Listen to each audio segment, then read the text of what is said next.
Amit Shah ji, I challenge you to have a debate on the three press conferences. मेरे यहाँ बोलने का क्रम मैं तय करूंगा। इस तरह से नहीं चलेगी संसद। मान्यवर, उनको धैर्य रखना चाहिए। उनको धैर्य रखना चाहिए मेरा जवाब सुनने का। आपने अगर अमित शाह जी का रिस्पॉन्स देखा, ये घबराया हुआ रिस्पॉन्स है। और हमारे यहाँ कुछ परिवार ऐसे हैं जो पुश्तैनी वोट चोरी करते। इसके पीछे जो थिंकिंग थी वो हमें सबसे पहले बताएं। उसमें क्यों उत्तेजित हो रहे हो आप?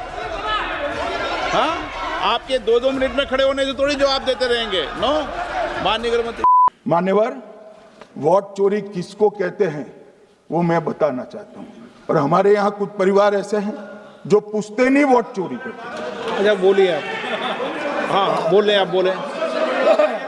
हाँ, बोले आप, बोले। स्पीकर सर, मेरा कल एक सवाल था जो हिंदुस्तान के इतिहास में पहली बार डिसीजन लिया गया कि इलेक्शन कमिश्नर्स को फुल फुल इम्यूनिटी दी जाएगी। ठीक है, ये है ना, इसका जवाब इसका पीछे मैं खत्म नहीं किया सर। इसके पीछे जो थिंकिंग थी वो हमें सबसे पहले बताएं। ठीक है। दूसरी बात, नहीं, हरियाणा की जहां इन्होंने बात की, इन्होंने एक उदाहरण लिया, वहां पर अनेक उदाहरण हैं। वो भी आपने दिया था ना। 19 वो भी आपने दिया था, इसलिए दिया वो भी। 19 लाख वहां पे फेक लोग वो उदाहरण आपने दिया था, इसलिए उसका जवाब दिया। और ये भी हमें बता दीजिए, actually let us have a debate on my press conference. Let us go. Let us have very good idea. Let us have a debate on the press conference. Okay. Amit Shah ji, I challenge you to have a debate on the three press conferences. Please.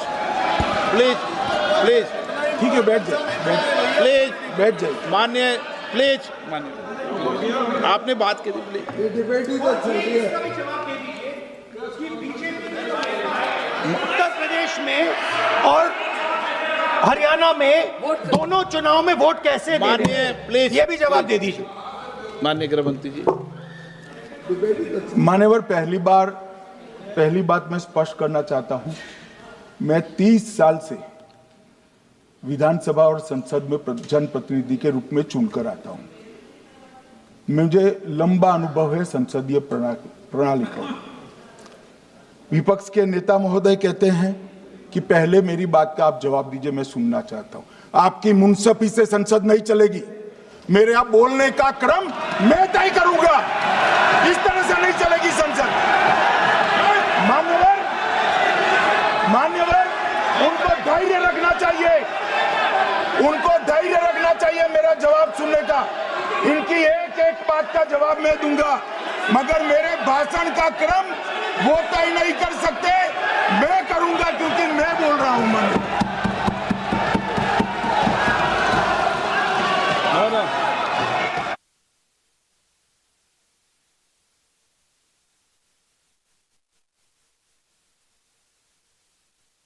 एक minute गृह मंत्री जी, एक minute गृह मंत्री, क्या गलत बोला उन्होंने यही बोला, आपने जो बात उठाई है मुझे कब बोलना है मैं तय करूंगा, यही बोला ना।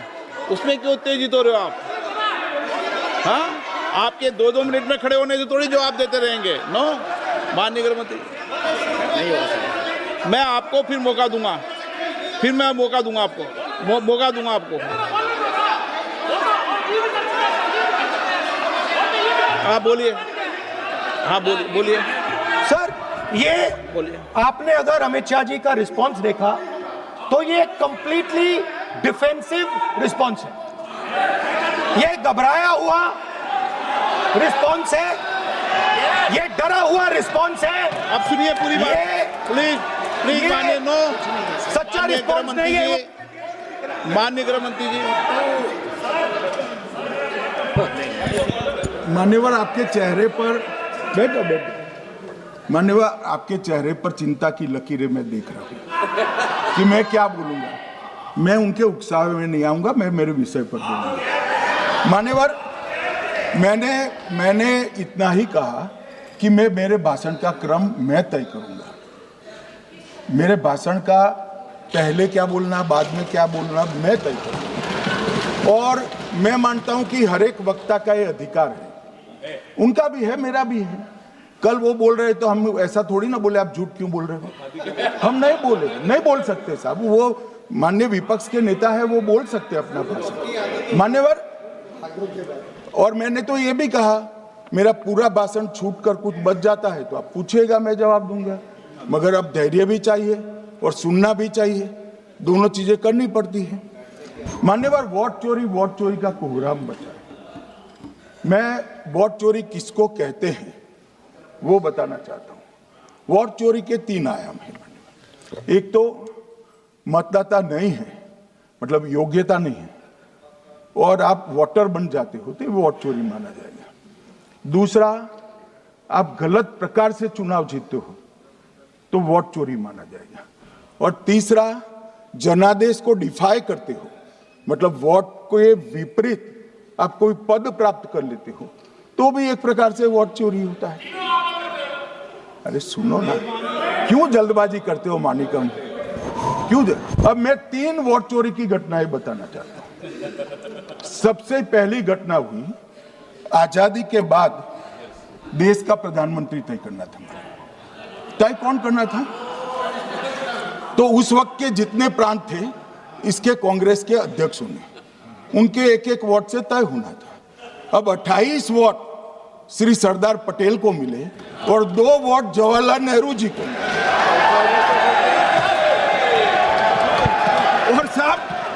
और साहब प्रधानमंत्री जवाहरलाल जी बने।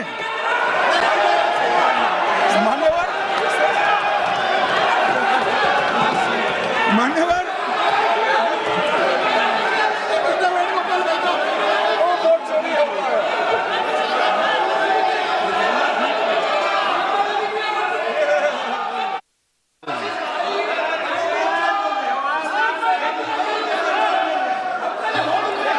प्लीज, माननीय गृह मंत्री जी, माननीय गृह मंत्री जी,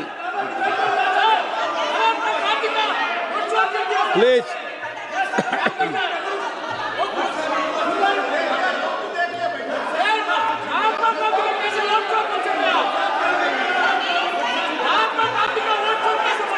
बैठो बैठो, बैठिए माने, प्लीज प्लीज प्लीज।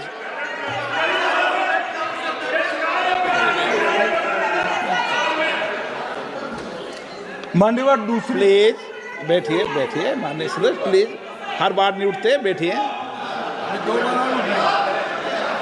मान्यवर, दूसरे प्रकार की वोट चोरी और नैतिक तरीके से चुनाव जीतना, ऐसी वोट चोरी भी भूतकाल में एक बार हुई थी। श्रीमती इंदिरा गांधी रायबरेली से चुनी गई। इलाहाबाद हाईकोर्ट में श्री राजनारायण पहुंचे कि चुनाव नियमों के अनुसार नहीं हुआ।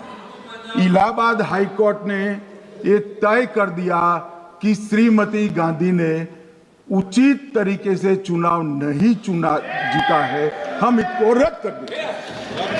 मान्यवर, ये भी वोट चोरी थी, बहुत बड़ी वोट चोरी थी। और उसके बाद में क्या हुआ? उसके बाद में वो वोट चोरी को ढकने के लिए संसद में कानून लाया गया कि प्रधानमंत्री के खिलाफ कोई केस ही नहीं हो सकता। मैं विपक्ष के नेता को कहना चाहता हूं, इम्यूनिटी की बात आप चुनाव आयोग की पूछ रहे हैं, इसका तो मैं जवाब दूंगा, इम्यूनिटी का। मगर ये इम्यूनिटी जो श्रीमती गांधी ने दी थी, इसके लिए आपका क्या कहना है? और उन्होंने तो स्वयं के लिए ले ली, उनका आरोप है। प्लीज, ऐसे नहीं चलता मान्यवर, आप जब बोले, जब 5-5 मिनट में उठेंगे क्या? ये मान्यवर, उनका आरोप है। आप भी बोले नौ गलत, 1-1 मिनट में सदस्य नहीं उठेगा ना। मान्यवर, उनका आरोप है कि सरकार ने बनाया तो लोकतंत्र ने बनाया, तो जो समय का केस था वो बताया है, आगे का तो मोदी जी को भी सब लोगों ने प्रधानमंत्री बनाया है भाई, आपकी कृपा से नहीं बने हैं। मान्यवर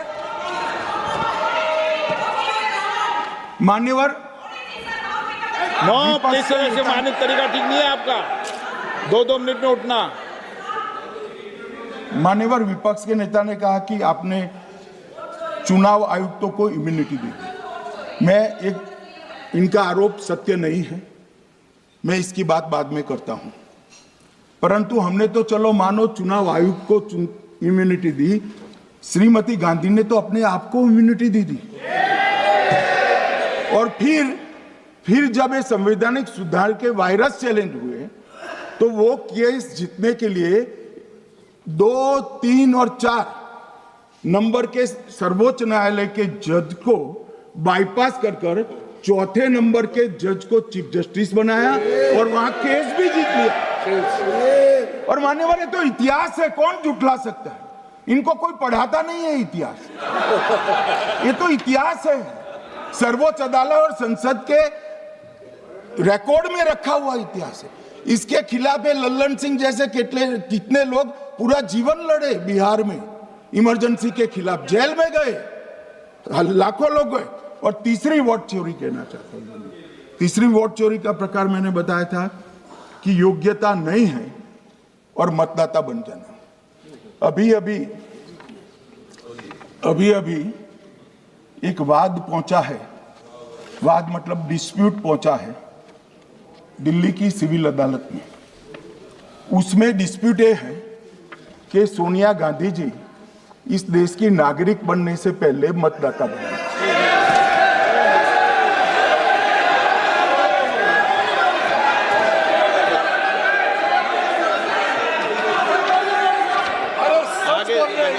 आगे सुनो, बोल क्या रहे, पूरी बात तो सुनो।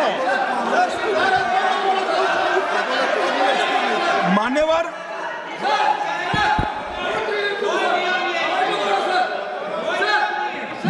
मैंने इतना ही कहा है कि अदालत में केस चल रहा है जो फैक्चुअल है। अब जवाब तो उनको अदालत में देना है, सोनिया जी ने यहां क्यों दे रहे हैं? अदालत में जवाब देना है।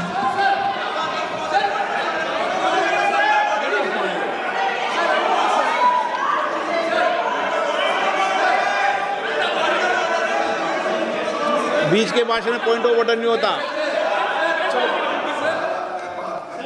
नहीं है सर, मुझे याद है जो माननीय सदस्य नहीं है, ये 352 ये रहा, 352 टेबल पे रहता है, मुझे जवान याद है 352। Home Minister is speaking about an issue which is pending in the court. Actually, what happens is, Rosavilla court, some legal